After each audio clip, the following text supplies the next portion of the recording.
Fathers, dads, buds, lads, welcome back to the channel. My name is Trent, and this is FC. And today we're going to get started on a brand new video in our series, What Our Kids Will Learn From Us, whether we like it or not. A few moments later. Yeah, so here we are, guys, at the Belmont Pond. You see the water fountain over there, and I'll give you a little tour of the place in just a minute, so hold on. Here we have the pond. It's beautiful. I'm even feeling some mist coming off that pond. There's the beautiful waterfalls. Wow, it's a piled rock, and of course it has water flow coming through it. It's a beautiful spot. A lot of people come here just to sit on these benches over here and just relax and meditate and think. Today I want to continue our conversation on the series I've been doing the last little while, and that is the things we teach our kids whether we like it or not. And this is part 3, so let's head on over here and get a little cozy and have a conversation. But before we go any further, guys, I just want to say thank you so much for your allegiance and for following along with me here on my YouTube channel. And if this is the first time you've dropped by, I don't know how you ended up here, but if you can go ahead and like, subscribe, that'll do help me a lot, and it'll do a world of difference for me as I dive into this world of YouTube. And it's fairly new to me. I'm still kind of trying to discover all these things, algorithms and stuff like that. But yeah, and if you're new to the channel, go ahead and subscribe. Would love to have you as the next member of the FC crew. As parents, you know how difficult it is to navigate our children in this 21st century. It is really hard. You have so many people out there and different influential positions that are vying for our kids' attention. And when it comes down to it, the bottom line is what we want our kids to hold to as standards and values is really up to us. It's not really up to anybody else to teach them what we want them to believe. So I think that's, right off the hop here, I think that's very important to note, that we have to protect our values and standards as a family, as parents, and to pass them on to our children. And in this episode we're going to talk about it, and that is teaching them to have a voice and to stand up for what is important to them. Okay guys, I don't know if you're religious or if you're not, if you're Christian or if you're not, and that really does not affect kind of how this video is going to come across to you, because if you think about your own personal space, your own family unit, your values and your standards, you have an idea as to what they are, even as we're conversing back and forth right here.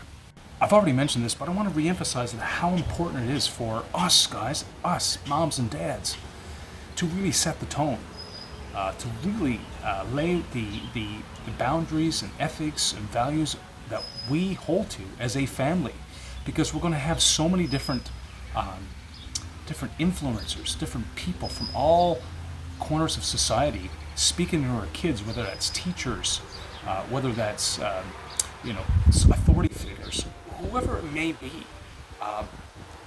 We have to figure this out, and we have to give our kids a voice. We have to encourage them to speak up when they don't have the power nor the will to do it.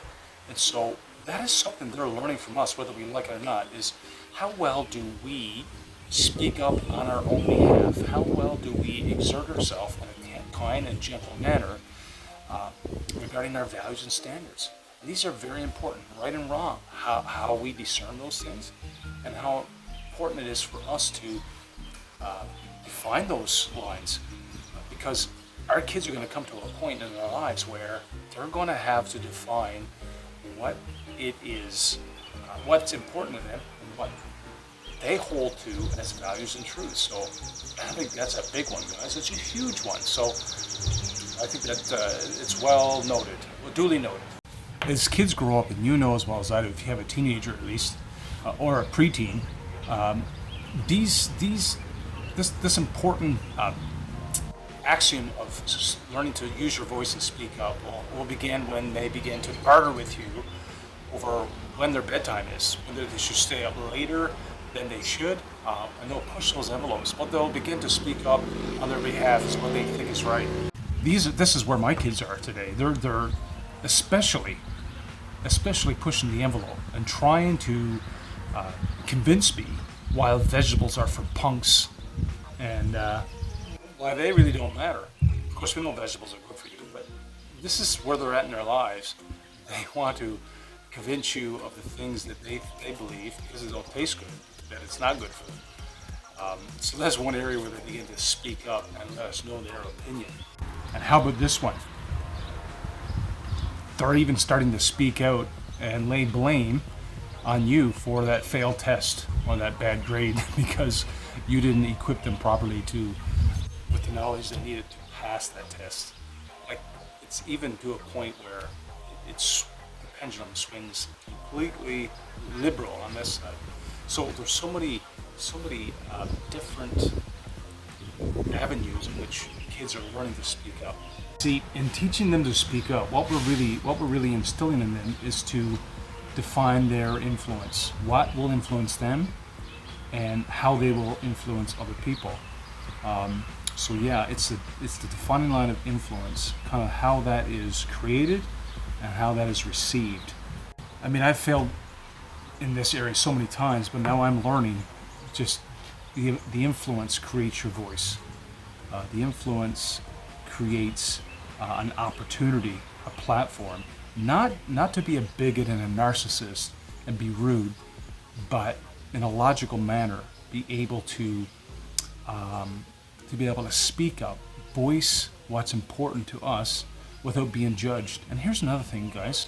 I want to say this to you. You could teach your kids to adhere to values and standards as a family without them being ignorant, passive even, and being a bigot and a narcissist. There's a way to go about it, but it's first starts with understanding. If they're confident in what they value, they don't need to defend themselves in a ignorant manner. So this is really something to think about. Another aspect of encouraging them to speak up and use their voice is listening to other people's opinions and ideas and propositions. I think that's very, very important. It can't be just a one-sided coin. There's no such thing as a one-sided coin. And it's important to listen to other people's opinions and ideals and whatever. But remember, there is two sides. You don't have to vacate your side to adhere to somebody else's, but is to understand that there are two sides to the coin. And so there's respect has to be given without being lenient on those values or what's important to them. You see, when our kids are in a precarious situation where they hear one of their friends speak about their opinions and they don't agree, well, they don't have to be ignorant about it, but it also teaches them how to navigate a conversation, yet while keeping their voice. Having a voice doesn't mean you go along with everything that's said, and it also means that you don't have to push and provoke other people to believe what you believe. So I think that's a great place to leave it and park it there for today.